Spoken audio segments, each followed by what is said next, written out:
BJP ವತಿಯಿಂದ ನೆಲಮಂಗಲ ತಾಲೂಕಿನ 200 ವೆಹಿಕಲ್ಗಳು ಇವಾಗ ಆಗಲೇ ಹೊರಟಿದ್ದೀವಿ ನಾವು. ಎಲ್ಲ ಏನು ಹಿಂದುತ್ವ ಅನ್ನೋದನ್ನ ಈಗ ಮುಂದೆ ಬರೋ ಎಲೆಕ್ಷನ್ಗೆ ತೋರಿಸ್ತಾರೆ. ಕಾಂಗ್ರೆಸ್ಗೆ 30 ಸೀಟ್ ಮೇಲೆ ಯಾವ ಕಾರಣಕ್ಕೂ ಬರಲ್ಲ. ಇನ್ನು ಎಲ್ಲ BJP JDS ಒಂದಾಗಿ ಕಾಂಗ್ರೆಸ್ ಧೂಳಿಪಟ ಆಗುತ್ತೆ. ಈಗ ಅವ್ರು ಮುಸ್ಲಿಮ್ನ ವಹಿಸ್ಕೊಬೋದು, ಆದರೆ ಅವ್ರು ಮಾಡಿದ ಭಾರಿ ಒಳ್ಳೆಯದಾಗಿದೆ. ಈಗ ಅವ್ರಿಗೇನು ಬರೀ ನಮಗೆ ಅವ್ರಿಗೆ ಆಲೇ ಸೂಕ್ಷ್ಮ ಗೊತ್ತಾಗ್ಬಿಟ್ಟಿದೆ. ಈ ಧರ್ಮಸ್ಥಳದಲ್ಲಿ ಏನೋ ಅಳ್ಳಾಡಿಸ್ಬೋದು ಅಂತ ನೋಡಿದ್ರು ಅವರು. ಅದನ್ನು ಕಿತ್ತು ಮುಜರಾಯಿ ಅಂತ ಮಾಡ್ಕೊಂಡು ಅದನ್ನು ಕಿತ್ತು ಮುಜರಾಯಿ ದೇವಸ್ಥಾನದಾಗಿ ನಾವು ಹಣ ಹಾಕಿದ್ದೆಲ್ಲ ಮುಸ್ಲಿಂ ದೇವಸ್ಥಾನಕ್ಕೆ ಕೊಡ್ತಾವ್ರಲ್ಲ, ಆ ಥರ ಮಾಡೋಣ ಅಂತ ಹೇಳ್ಬಿಟ್ಟು ಮಾಡಿದ್ರು. ಅದು ದೇವರು ತಕ್ಕಪಾಠ ಕಲಿಸಿ ಇಡೀ ಇವತ್ತು ರಾಜ್ಯನೇ ಒಂದಾಗಿ ಇದಾಗಿದೆ. ಎಲ್ಲ ಅವರಿಗೆ ಪಾಠ ಕಲಿಸ್ತಾರೆ. ಇನ್ನು ಮುಂದೆ ಬರೋಂಥದ್ದು ಎಲೆಕ್ಷನ್ ಬೇಗ ಬರಲಿ ಅಂತ ಭಗವಂತನಲ್ಲಿ ಪ್ರಾರ್ಥನೆ ಮಾಡ್ಕೊತಾ ಇದ್ದೀವಿ. ಈ ತೊಲಗೋಗಿ ಕಾಂಗ್ರೆಸ್ ತೊಲಗೋದ್ರೇ ಹಿಂದುತ್ವ ಉಳಿಯೋದು.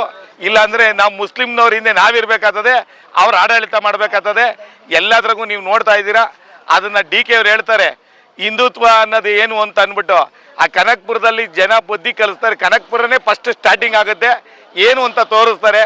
ಅದು ಹೋಗ್ಬಿಟ್ಟು ಅಲ್ಲಿ ಆಂಜನೇಯನ ಗುಡ್ಡ ಹೋಗ್ಬಿಟ್ಟು ಕ್ರಿಶ್ಚಿಯನ್ ಗುಡ್ಡ ಮಾಡಿದ್ರು.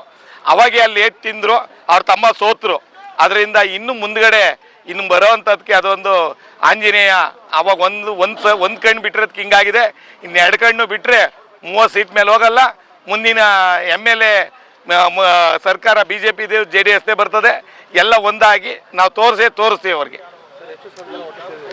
ಏನು ಹೇಳಿ, ಈಗ 200 ಕಾರು, ಇನ್ನು ಒಂದು ಕಾರಲ್ಲಿ ದೊಡ್ಡ ನೆಲಮಂಗಲ ತಾಲೂಕಿಂದ ನಾವು BJP ವತಿಯಿಂದ 200 ಕಾರು, JDS ಇಂದನೂ 200 ಕಾರು ಹೊರಟಿದೆ. ಅಲ್ಲೇ ಬೆಳಗ್ಗೆ ಬಿಟ್ಬಿಟ್ರು ಅವರು.